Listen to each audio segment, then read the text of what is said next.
बिस्मिल्लाहिर्रहमानिर्रहीम। मैं शुरू करती हूँ अल्लाह ताला के बाबरकत नाम से जो बड़ा मेहरबान और निहायत रहम करने वाला है। नाजरीन, अगर रोटियों को नरम करना हो तो आटा गूंदते वक़्त उसमें 3 से 4 कतरे लीमू का रस शामिल करें। चिप्स बनाने से पहले अगर आलू को काट कर नमक मिले पानी में मिला दिया जाए तो इससे चिप्स खस्ता बनेंगे। वक्त अगर कम हो और आलू जल्दी उबालने हो तो पानी में थोड़ी सी हल्दी डाल दें। इससे आलू जल्दी उबल जाएंगे और ज़्यादा वक्त भी नहीं लगेगा। अगर चावलों को ज़्यादा अरसे के लिए महफूज करना हो तो उनको पहले नमक लगा दिया जाए तो इससे चावलों को कीड़ा नहीं लगेगा और चावल ज़्यादा अरसे के लिए महफूज रहेंगे। थोड़ी सी इमली पानी में भिगो दें तो थोड़ी देर के बाद जब इमली नरम हो जाए तो हाथों से खूब मल लें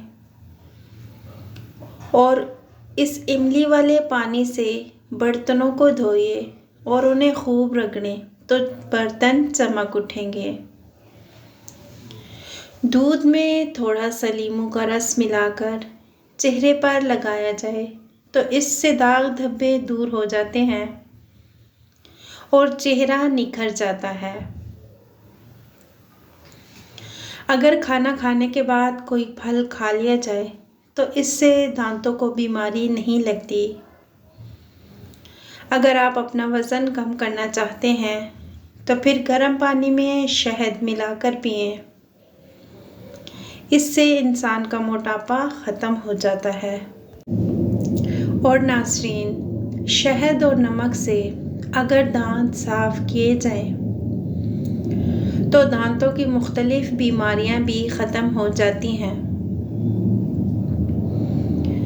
और अगर कोहनियाँ काली हों या ख़राब हो जाएं तो उनके ऊपर लीमू काट कर रगड़ने से आपकी कोहनियाँ सफ़ेद हो जाएंगी।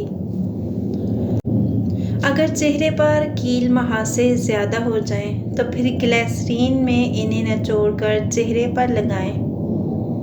कील महासे ख़त्म हो जाएंगे और दाग भी नहीं बनेंगे और आपका चेहरा खूबसूरत लगेगा। अगर खुदा न खास्ता कान में पानी चला जाए तो फिर प्याज के रस के 2-3 कतरे कान में डाल लें। इससे कान को दर्द नहीं होगा। अगर मुर्गी शोरबे वाली पकानी हो तो उसे पकाने से 10-15 मिनट पहले लीमू का रस और सिरका लगाकर रख दें। फिर घी में तेल डालकर मसाला वगैरह बनाकर पकाएं। थोड़ी सी इमली पानी में भिगो दें। थोड़ी देर बाद जब इमली नरम हो जाए तो हाथ से खूब मल लें और इस इमली वाले पानी से बर्तनों को धोएं और खूब रगड़ें। बर्तन चमक उठेंगे। कसरते इस्तेमाल के बाद प्लास्टिक के बर्तनों और बोतलों पर दाग पड़ जाते हैं और चिकनाई जम जाती है। उसके लिए एक बड़े से टब में बर्तनों के हिसाब से 2 बड़े चम्मच कपड़े धोने वाला सोडा डालकर बर्तन उस गर्म पानी में भिगो दें तो इसके नताइज हैरानकुन होंगे। हाथी दांत से बनी हुई मसनूआत अक्सर सर्द पड़ जाती हैं। ऐसी चीज़ों को शीशे के मर्तबान में रख कर सूरज की छांव के सामने रख देंगे तो इनकी जर्दी ख़त्म हो जाएगी। दोस्तों, अगर हमारी ये वीडियो आपको पसंद आई है तो इसे लाइक करें और हमारे चैनल को सब्सक्राइब करें। अगली वीडियो तक के लिए अल्लाह हाफिज़।